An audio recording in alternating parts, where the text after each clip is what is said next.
ভুলে যাওয়ার মতো মৌসুম হতে যাচ্ছে বা হচ্ছেই আলটিমেটলি পেপ গার্দিওলার জন্য। সেই ম্যানচেস্টার সিটি তাদের লক্ষ্যটা কিন্তু ইউরোপের টপ 4-এ থাকা, সেটার রেসে তাদের প্রিমিয়ার লিগে তো টপ 4-এ থাকতে হবে। সে কারণে তাদের যেটা করতে হবে, লিভারপুলের এগেইনস্টে আজকে ম্যাচ রয়েছে, যদিও ম্যাচটা ম্যানচেস্টার সিটির ঘরের মাঠে, তারপরও সিটির যে বেহাল অবস্থা, লিভারপুল মনে হয় এই ম্যাচটা একটু এগিয়ে থেকেই স্টার্ট করবে। এই ম্যাচটাকে কি আপনি প্রিমিয়ার লিগের বিচারে দুই দলের ফর্মের বিচারে বিগ ম্যাচ বলবেন? এই মুহূর্তে নামের বিচারে অন্তত বিগ ম্যাচ বলতে হবে। নামের বিচারে কোনো সন্দেহ নাই এই ম্যাচটা বিগ ম্যাচ। আপনি এক বছর আগে ফেরত যান, রিভার্স যে ফিক্সচারটা ছিল সেটা ছিল ইউর্গেন ক্লপ এবং পেপ গার্দিওলার দেখা সর্বশেষ ফিক্সচার, মানে তারা এরপর আর ফেস করবেন না, স্বাভাবিক, ক্লপ যেহেতু ম্যানেজারের ক্যারিয়ারে নেই। ঠিক এক বছর পর আর্নে স্লট, যাকে ভাবা হয়েছিল তিনি স্ট্রাগল করবেন, তিনি তার সবচেয়ে বড় ক্রেডিটটা হচ্ছে তিনি ইউর্গেন ক্লপকে মনেই করাতে দিচ্ছেন না যে ইউর্গেন ক্লপের মতো একজন ম্যানেজার লিভারপুলে ছিলেন, সেটা মনেই হচ্ছে না। এটা বেসিক্যালি আর্নে স্লটের লিভারপুল। এবং আজকে যখন এতিহাদে খেলতে যাবে ম্যানচেস্টার সিটির সঙ্গে এই লিভারপুল অলরেডি ম্যানচেস্টার সিটির সঙ্গে পেপ গার্দিওলার সিটির সঙ্গে জিতে এসছে 2-0 গোলে।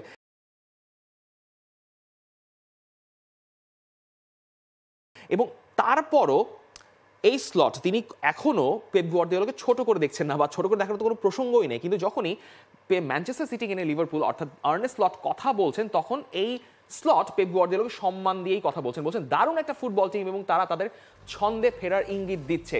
নিউক্যাসলের বিপক্ষে তাদের ম্যাচটাই দেখুন না, সবাই যেটা ভাবে তেমন চিন্তা মাথায় নিয়েই আমরা এতিহাদে যাচ্ছি, যে এতিহাদে ম্যাচটা কোনোভাবেই সহজ হবে না। যদিও এই ম্যানচেস্টার সিটি এতিহাদে রিয়াল মাদ্রিদের কাছে হেরে এসছে, সান্তিয়াগো বার্নাবেউতে কাইন্ড অফ নাস্তানাবুদ হয়ে এসছে, তারপরও স্লট সেই জায়গাটা দিচ্ছে না। অথচ আজকে স্লট যদি জিতে যান তাহলে বলতে পারেন যে প্রিমিয়ার লিগটা 11 পয়েন্টের ডিফারেন্স আলটিমেটলি তার হয়ে যাবে। অন্যদিকে Pep Guardiola, Manchester City coach, তিনি আসলে যেটা বলছেন ওই টপ 4-এ থাকার রেসে এটা যে একটা বড় নিয়ামক হিসেবে কাজ করবে আজকের ম্যাচটা। আমি মনে করি না এখন আমাদের খারাপ সময় যাচ্ছে, শুধু এক রিয়াল মাদ্রিদ দিয়ে আমাদের বিচার করা যাবে না, যারা আমাদের থেকে বেশ ভালো।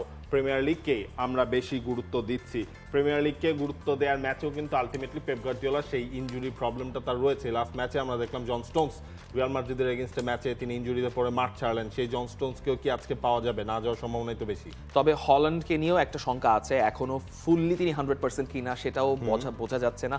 প্রেস কনফারেন্সে খুব একটা ক্লিয়ারেন্স এখনো আসেনি। তার পরবর্তীতেও হচ্ছে আপনি লিভারপুলের এগেইনস্টে খেলবেন, লিভারপুলের এগেইনস্টে খেলাটা ডেফিনেটলি চাপের, কারণ আপনাকে ওই টপ 4 বা টপ 5 এর রেসে তো টিকে থাকতে হবে।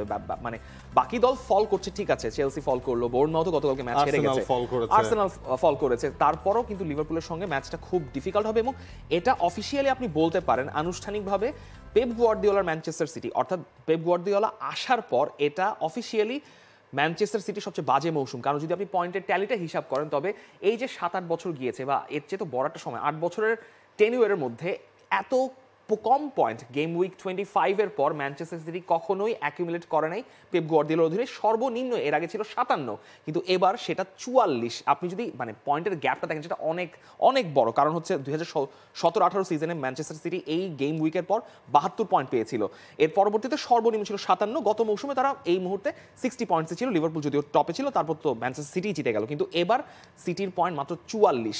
সেখান থেকে এখন সিটি কতটুকু আসলে রিকভার করতে পারে, দিন শেষে মানে কোন জায়গায় যে সিটি শেষ করে সেটা হচ্ছে দেখার ব্যাপার লাগবে। লাস্ট 5 দেখায় ম্যানচেস্টার সিটি এবং লিভারপুলের যে ম্যাচগুলো হয়েছিল, এই সিজনের একটা ম্যাচ আমরা দেখেছি লিভারপুল 2-0 গোলে ম্যানচেস্টার সিটির সাথে জিতে গিয়েছিল। গেল সিজনে দুটা ম্যাচেই কিন্তু ড্র। তার মানে ম্যানচেস্টার সিটি আলটিমেটলি আপনার 22-23 সিজন থেকে তারা লিভারপুলের বিপক্ষে নামার আগে অনুপ্রেরণা দেখতে পারে। সেই সিজনে দুটা ম্যাচেই ম্যানচেস্টার সিটি আলটিমেটলি জিতেছিল। তবে এসব গল্প এখন অতীত হয়ে গেছে। ম্যানচেস্টার সিটির যে পারফরমেন্স, তারপরও লাস্ট দিন আমরা কথা বলছিলাম ম্যানচেস্টার ইউনাইটেড যদি লিভারপুলের সাথে ড্র করতে পারে তাহলে ওয়াই নট সিটি। তাহলে প্রেডিকশন কি আপনি ড্রয়ের দিকে দিচ্ছেন? না না, সেই সাহস হচ্ছে না। লিভারপুল আমার প্রেডিকশনটাও আমার প্রেডিকশনের ড্র, আমি ড্রর দিকেই রাখছি। আপনারা আপনাদের প্রেডিকশন জানাতে পারেন। For more updates, subscribe to our YouTube channel and click on the bell icon. Follow us on Facebook and Instagram. Download T-Sports app to enjoy exciting games and highlights. Visit tsports.com.